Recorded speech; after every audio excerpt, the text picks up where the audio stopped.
Hello students, welcome to the series of class 8 और हम यहाँ पर साइंस के सारे चैप्टर कवर कर रहे हैं। आपकी एनसीईआरटी बुक के अकॉर्डिंग मैंने यहाँ साइंस में से आपका सबसे पहला सब्जेक्ट लिया है जिसका नाम है बायोलॉजी। और बायोलॉजी के जितने चैप्टर्स हैं पहले हम उनको कवर कर लेते हैं, उसके बाद फिजिक्स केमिस्ट्री की तरफ हम मूव करेंगे। हाँ जी, हैन में मुर्गियों में किस तरह से डेवलपमेंट होता है? मैम मुर्गियां तो बच्चे देती नहीं है, ह्यूमन बच्चे देते हैं, मुर्गियां तो अंडा देती है। तो मुर्गी में थोड़ा सा प्रोसेस डिफरेंट है। क्या लिखा हुआ है? हमारा क्वेश्चन आने वाला है, do hens give birth to the babies like human being और नॉट? क्या मुर्गी बच्चे देती है या अंडे देती है? अंडा पहले आया या बच्चा पहले आया या मुर्गी पहले आई? ऐसे सवाल हमारे दिमाग में बहुत सारे आते हैं। मुर्गी की भी कहानी सुन लेते हैं, हम हैन की कहानी सुन लेते हैं। हैन में क्या होता है? जी हाँ, सेक्सुअल रिप्रोडक्शन होता है। ठीक है, यहाँ पर मेल हैन, अच्छा यहाँ पर नहीं लिखा हुआ है, यहाँ पर एक और हैन होता है मेल हैन।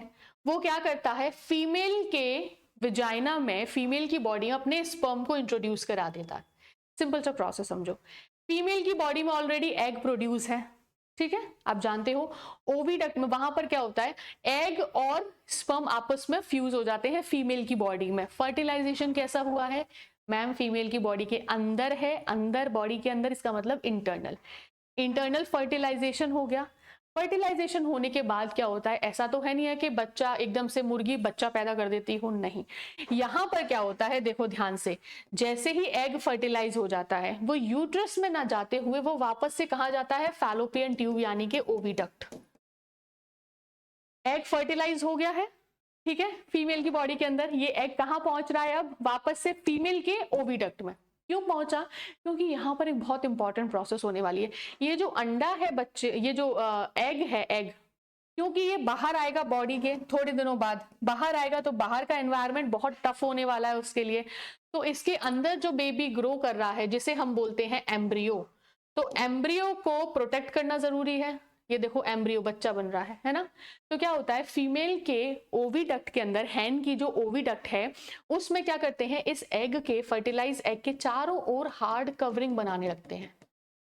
हार्ड कवरिंग बनती है, बहुत सारी लेयर बन जाती है। जो आपको व्हाइट व्हाइट लेयर दिखाई देती है, ब्राउन ब्राउन लेयर दिखाई देती है एग की, वो प्रोटेक्शन है। कौन बनाता है? फीमेल की बॉडी में ही होता है। जब ये प्रोटेक्शन बन जाता है अच्छे से, तब हैन क्या करती है? अपने अंदर से इस फर्टिलाइज्ड एग को रिलीज कर देती है। फर्टिलाइजेशन तो अंदर ही हुआ था, एग के चारों ओर प्रोटेक्टिव लेयर भी बन गई। अब ये हैन क्या करती है? बाहर निकाल देती है इस एग को। इसके अंदर क्या है? एम्ब्रियो है, ग्रोथ कर रहा है। ग्रोथ, जो जायगोट है, जायगोट भी अंदर बन गया था, अब जायगोट ग्रोथ कर रहा है। एग बाहर आ गया है। लगभग लगभग 3 हफ्ते, 3 वीक्स लगते हैं। आपने हमेशा देखा है मुर्गी अंडा देने के बाद 3 हफ्तों तक अंडे के ऊपर बैठी रहती है। क्यों? क्योंकि वो अपनी बॉडी की हीट देती है। इस एग को एक पर्टिकुलर टेम्परेचर चाहिए अंदर जो उसके एम्ब्रियो है उसको ग्रो कराने के लिए, पूरी तरीके से बेबी बनाने के लिए। तो वो टेम्परेचर के लिए वो एग के ऊपर हमेशा बैठती है। तो लगभग लगभग फिर 3 हफ्ते लगते हैं एम्ब्रियोजेनेसिस कंप्लीट होने में, एम्ब्रियो से फीटस बनने में। और जैसे ही बन जाता है अंदर चिक, जैसे ही बन जाता है वैसे ही अंडा फूट जाता है और बाहर निकल के आ जाता है एक टाइनी सा क्यूट सा चिक, है ना। ये प्रोसेस होता है यहाँ पर हैन के अंदर, ये प्रोसेस होता है, ठीक है। तो फर्टिलाइजेशन तो अंदर हुआ, बॉडी के अंदर, अंदर ही प्रोटेक्टिव लेयर बन गई एग के चारों ओर, फर्टिलाइज्ड एग के चारों ओर या जायगोट के चारों ओर। फिर जैसे ही लेयर बन गई इसने अंडा बाहर निकाल दिया, अंडे के ऊपर बैठी रही ताकि उसको प्रोटेक्शन भी मिलती रहे, प्लस उसको वार्मथ भी मिलता रहे, एक पर्टिकुलर टेम्परेचर, गर्मी मिलती रहे। 3 हफ्ते के अंदर ये अंडा हैच आउट हो जाता है और उसके अंदर से चिकन बाहर आ जाता है या चिक बाहर आ जाता है।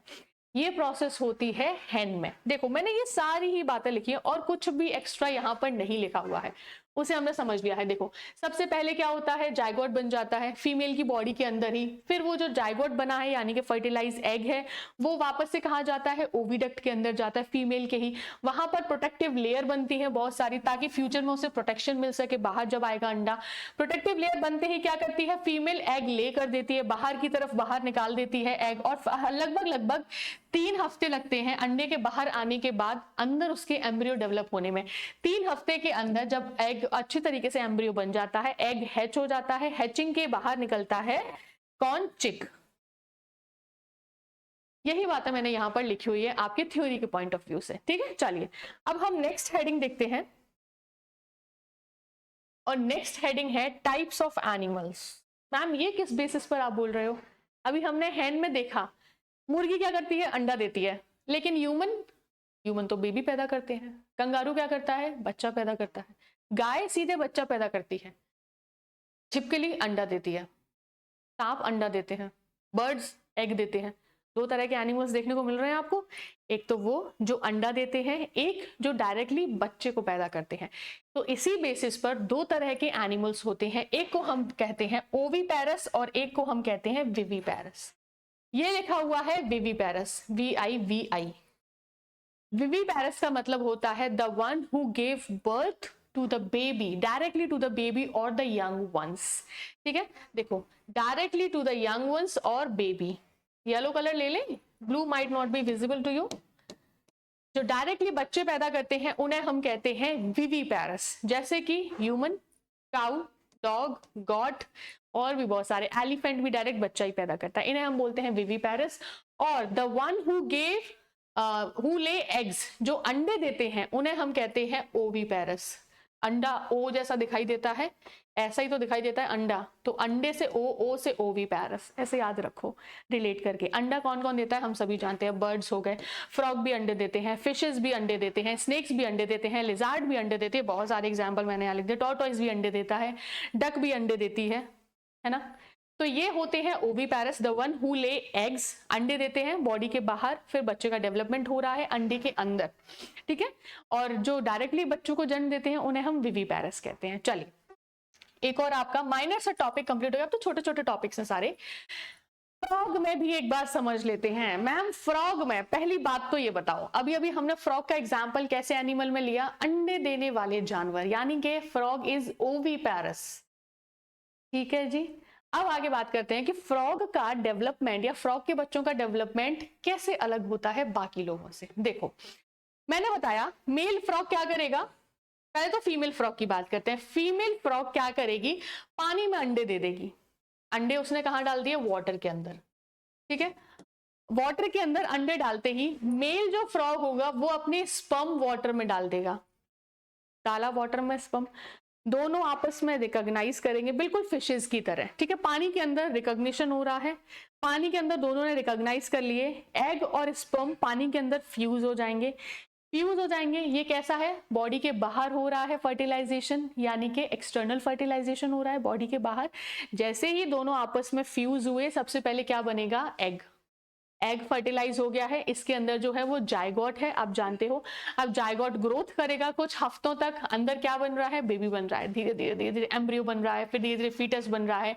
फिर जैसे ही अंडे फूटेंगे, ठीक है, एग देखो सबसे पहली स्टेज क्या होती है? अंडे देना, अंडों का फर्टिलाइज होना पानी के अंदर। सेकेंड स्टेज क्या होती है? जब अंदर एम्ब्रियो पूरा बन जाएगा, अंडा फूटेगा पानी के अंदर ही हो रही है प्रोसेस। ठीक है, अंडा फूटेगा तो उसके अंदर से सबसे पहले एक छोटा सा बच्चा निकलेगा बाहर, और फ्रॉग के बच्चे को, मतलब जब बच्चा निकलता है अंडे से बाहर, उसे हम बोलते हैं लार्वा। और फ्रॉग का जो लार्वा है उसका नाम रखा है फ्रॉग ने बोला मैं इसको बोलूंगा टेडपोल, प्यारा सा क्यूट सा टेडपोल। ठीक है, तो टेडपोल कहां से बना? आप बोलोगे मैम ये जो फर्टिलाइज्ड एग थे इसके अंदर से बाहर निकला है टेडपोल। छोटा बच्चा है ना, इसके पास हाथ है ना पैर है, कुछ नहीं है, इसका काम है सिर्फ खाना खाना।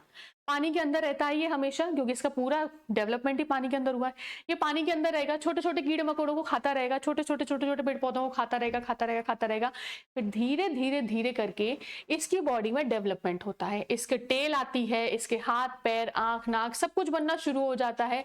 अब फाइनली टेडपोल से अगली जो स्टेज आती है इसको हम कहते हैं एडल्ट। थर्ड जो स्टेज आती है इसे हम कहते हैं एडल्ट, यानी कि फाइनली ग्रोथ कर गया है, हाथ बने पैर बने। एडल्ट जैसे ही बनता है वो कहां पर आ जाता है? लैंड पर, जमीन पर आ जाता है।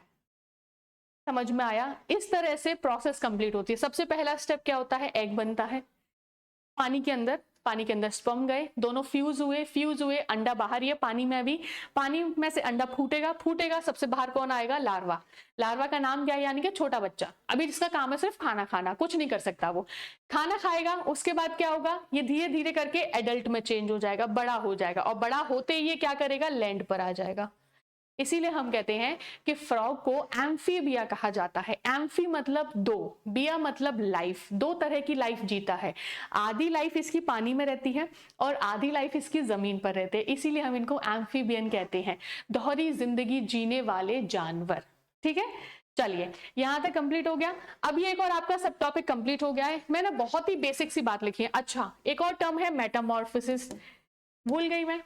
मेटामॉर्फोसिस का मतलब क्या होता है? बच्चे से एडल्ट बनने की जो प्रोसेस होती है, इस प्रोसेस में अगर बहुत ज्यादा मेजर चेंजेस हो रहे हैं, जैसे मैंने क्या बताया, टेडपोल बना, अंडे से बच्चा बाहर निकला, अभी इसके पास हाथ पैर टेल वेल कुछ भी नहीं है, वो क्या होती है, धीरे धीरे टाइम के साथ बनती है। पूंछ बनेगी धीरे धीरे, फिर बाद में पैर आएंगे इसके धीरे धीरे, है ना। ये जो चेंजेस होते हैं, मेजर चेंजेस, ये इनको हम बोलते हैं मेटामॉर्फोसिस। अच्छा, एक और एग्जांपल ले लेते हैं मैम। तो दूसरा प्रोसेस क्या होता है ह्यूमन का? देखो, ह्यूमन का बच्चा जब पैदा होता है, उसके पास सारे ऑर्गन पैदा होते से ही बने हुए हैं। दोनों हाथ बने होते हैं, दोनों पैर होते हैं, पेट होता है, आंख नाक कान बाल सर हाथ सब कुछ होता है उसके पास, है ना। लेकिन यहाँ पर ऐसा नहीं होता। यहाँ पर जन्म के बाद, एक बार जन्म हो जाता है, बच्चा जब बाहर निकल आता है टेडपोल, उसके बाद उसकी बॉडी में चेंजेस होते हैं। उसके बाद उसके हाथ आते हैं, धीरे धीरे पैर आते हैं, धीरे धीरे पूंछ आती है। तो जब बर्थ के बाद आपकी बॉडी में ऑर्गन्स बने, उसको हम कहते हैं मेटामॉर्फोसिस। मेटामॉर्फोसिस चेंजेस, ह्यूमन ऐसा नहीं करता है और एनिमल्स ऐसा नहीं करते हैं, ये ऐसा करते हैं, इसीलिए इनको मेटामॉर्फोसिस कहा जाता है। इस पूरी process of development from larva to adult बनने की जो प्रोसेस है, इसे हम मेटामॉर्फोसिस कहते हैं। ठीक है, चलिए फ्रॉग की लाइफ साइकिल भी हमने यहाँ पर पढ़ ली, बड़ी इंटरेस्टिंग सी थी, थोड़ी सी डिफरेंस सी थी। अब हम यहाँ पर देख लेते हैं एसेक्सुअल रिप्रोडक्शन। शुरुआत में हमने पढ़ा था एसेक्सुअल एंड सेक्सुअल, दो तरह के रिप्रोडक्शन होते हैं। सेक्सुअल रिप्रोडक्शन हायर एनिमल्स, बड़े बड़े कॉम्प्लेक्स एकदम एडवांस जो होते हैं उनमें बनते हैं।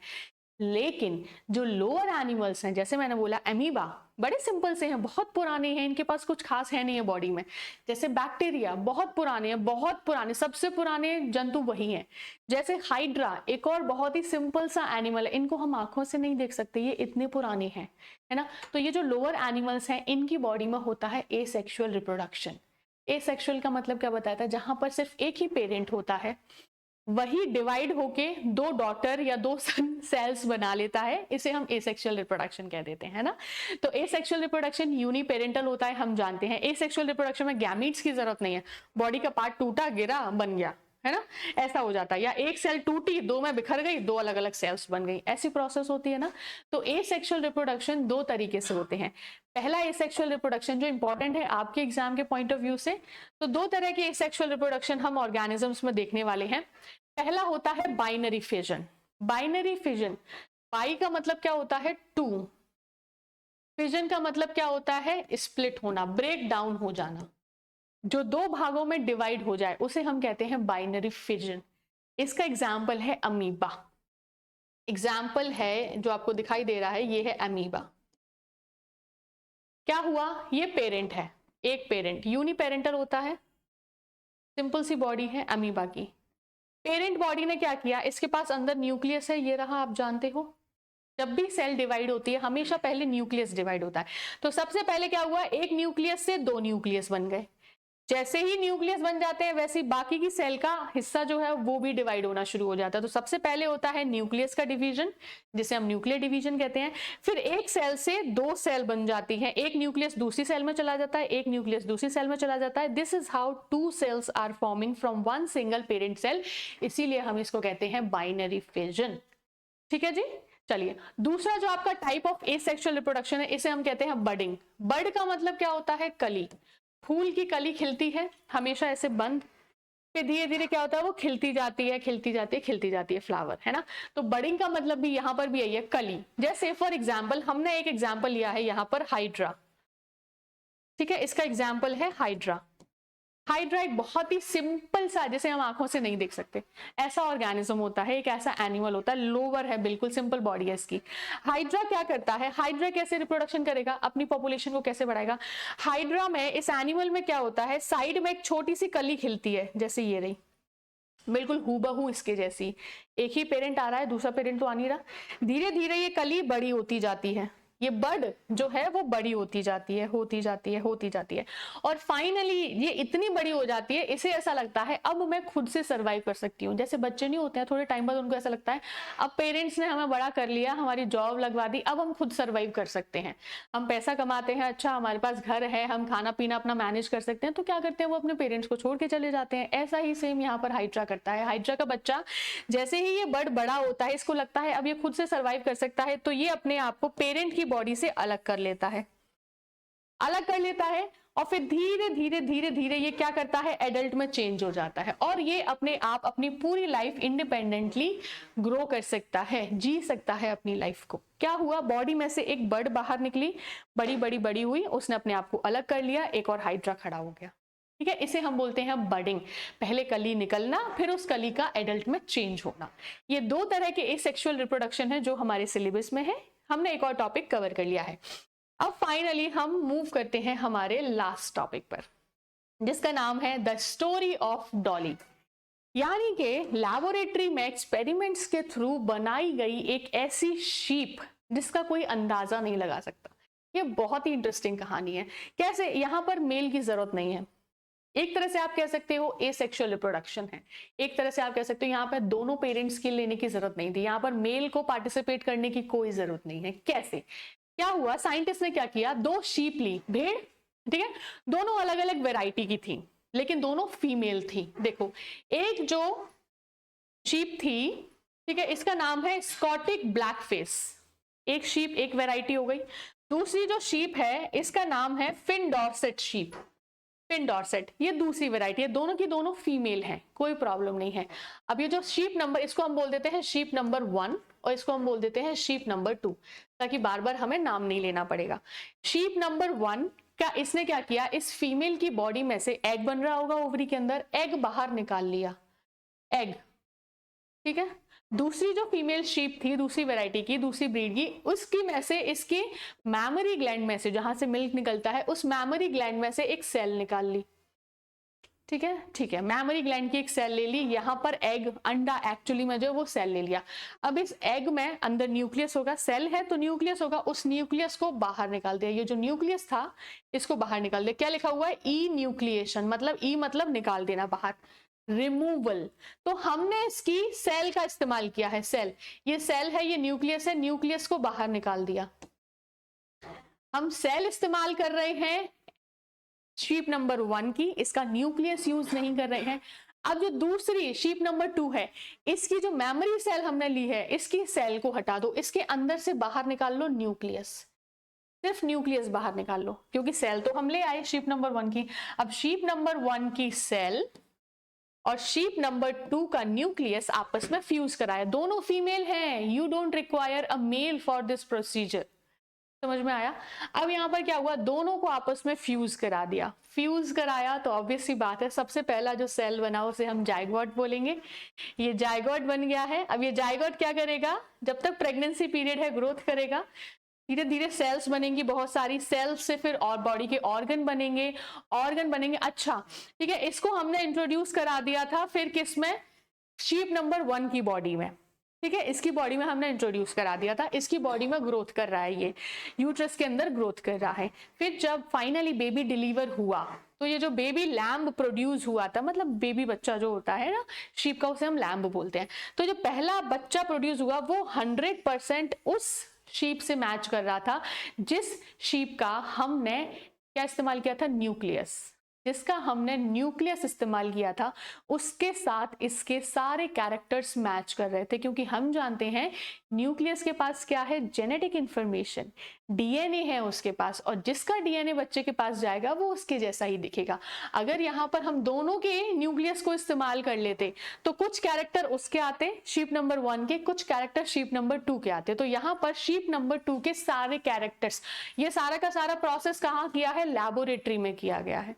लैबोरेटरी में टेक्नोलॉजी की मदद से एक ऐसी शीप का जनरेशन किया गया जिसके लिए, जिसको डेवलप कराने के लिए हमें सेकेंड पार्टनर की या दूसरे पेरेंट की जरूरत नहीं पड़ी, सिर्फ फीमेल ने ही इसको बर्थ दे दिया।